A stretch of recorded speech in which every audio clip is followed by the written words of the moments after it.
labadan mashiino waaweyn oo mashiinadii dabka siinay 7 ceel cusub 17 kiiloomitir oo dhuumaha biyaha la dhigayo mashruucan mudan wasiir hadii ay inoo fulnaa shirkad gaar loo leeyahay 2 sano ilaa 3 sano ugu yaraan laba shifti baa maalintii shaqeeya waa $4 milyan qodista ceelasha saaka waxa sharaf noo ah in halkan noogu yimaadaan wasiirada wasaaradda hawlaha guud wasiir Xuseen Axmed Caydiid wasiirka wasaaradda ganacsiga wasiir Cabdiraxmaan wasiirka wasaaradda qorsheynta iyo horumarinta qaranka wasiir Kaltuum Marwo Kaltuum waxay halkan u yimaadeen wasiiradu waxa weeye maanta in ay si kormeeraan qalabkan oo ah qalabkii ugu dambeeyay mashiinada labada mashiino waaweyn oo qiimadoodu sare u dhaafay lacag $600,000 ka badan ay ku baxday mashiinada waaweyn ee loogu talagalay dhamaystirka wajiga labaad ee mashruuca Hargeysa waxaynu ogsoonahay markii bishii 9aad afarteedii markii la furayay biyo xidheenka qoray madaxweynaha Soomaaliland mudane Cabdiraxmaan Maxamed Cabdilaahi oo xarig ka jiray mashruucaas in sidoo kale maalinta laga dhagax dhigay mashruuca isku xidhka ceelasha cusub ee la qoday iyo dabgaarsiintooda mashruucaas oo ahaa mashruuc weyn sida injineerkii ugu horeeyay uu sheegay ka koobnaa 17 kiiloomitir oo dhuumaha biyaha la dhigayo iyo 14 kiiloomitir oo xarkaha leedka ah ujeedadiisuna ahayd ceelashii cusub ee la qoday oo sanadkii 2025 la qoday 6 ceel cusub iyo hal ceel ka horeeyay 7 ceel in la hirgeliyo dhuumihii biyaha isku soo xidhay ee biyahooda soo ururinayay iyo nidaamkii dabgaarsiinta oo dhuumaha biyuuna ahayd 17 kiiloomitir nidaamka dabgaarsiintuna 14 kiiloomitir iyo mashiinadii lagu xoojinayay horta mashruuca wixii uu qalab loo dalbiyay ama dhuumaha biyaha 17 kiiloomitir ahaa ama xarkaha dabka 14 kiiloomitir ahaa waa alaabtii ugu dambeysay oo timaada alaabta hore waa la geeyay oo si aanu sheegnay 17 kiiloomitir 400 mitir baa harsan sida injineerku sheegay nidaamkii dabka 14 ahana 1 kiiloomitir baa harsan labadan mashiino waaweyn oo mashiinadii dabka siinay 7 ceel cusub inuu 6 kamid ah qodnay sanadkii dhamaaday 2025 intii talada uu la wareegay madaxweynaha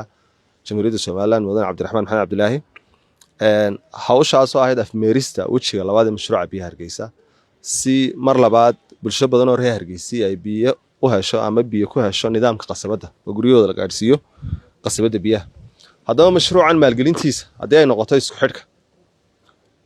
nidaamka dhuumaha dabka qalabka kale loo keenay mashiinadan maanta halkan uu joogno wasiiraduna ay soo kormeereen iyo hadday noqoto fulintiisa iyo hadday noqoto qodista ceelasha wax dawladda Soomaaliland ama xukuumadda Soomaaliland ay wakaalada wakiil ka tahay ay fulinayso imika hadii lacag ahaan lagu qiimeeyo sida maalinta hore biyo xidheenka la soo xidhay baan soo bandhignay waa $4 milyan qodista ceelasha isku xidhkooda dhuumaha biyaha iyo dabka $4 milyan ba oo xukuumadda Soomaaliland ay maalgelinayso cid fulinaysaana oo wakaalada biyaha Hargeysa mashaariicdan waa mashaariicdii ay naga caawin jireen hay'adaha shisheeye ama dawladaha saaxiibkeena ay naga caawin jireen maanta marka waxa farxad inaynu dhaqaale ahaan horumarkeennii wax macno la taaban karo ku celin karno siyaasadii hagaysa aynu iska leenahay khubaradii iyo qalabkii lagu fulinayna ay tahay mid aynu ku leenahay mashruucan mudan wasiir hadii ay inoo fulnaa shirkad gaar loo leeyahay 2 sano ilaa 3 sano ugu yaraan ayuu qaadan lahaa laakiin bishii 9aad kadib baynu bilownay mashruucaas maantana waxaynu joognaa bishii koowaad ee sanadka 2026 marka qiyaastii waa muddo 6 bilood ah siyaabaha loo fuliyay mashruuca loogu fuliyay waqtiga kooban waxa kamid ah 2 shifti baa maalintii shaqeeya shifti wuxuu galaa subaxii shiftina wuxuu galaa galabnimadka 3 ilaa habeenkii ku jira 9 habeenimo labada shifti oo shiftigii wuxuu shaqeeyaa 8 saacadood marka waxyaabaha inoo fudeeyay waqtiga kooban inaynu mashruuca runtii ku soo koobno 17 kiiloomitir beeba 14 kiiloomitir xarkaha dabka la dhigayo dhismayaasha la socda ee kala duwanba waqtiga kooban inaynu ku soo dhameyn karno waxa kamid ah shaqaaleena carbisan iyo siyaasadda shaqada iyo qorshaha shaqada ku hagano ah mid ujeedadiisu tahay wax teela in la qabto laguna qabto waqti kooban marka waxaan u mahadnaqaynaa madaxweynaha qaranka oo isaga la'aantii aanay shaqadan hirgashaan iyo wasaaradaha wada shaqeynta aan leenahay wasiirada maanta halkan noogu yimiday qorsheynta ganacsiga iyo wasiirka wasaaradda hawlaha guud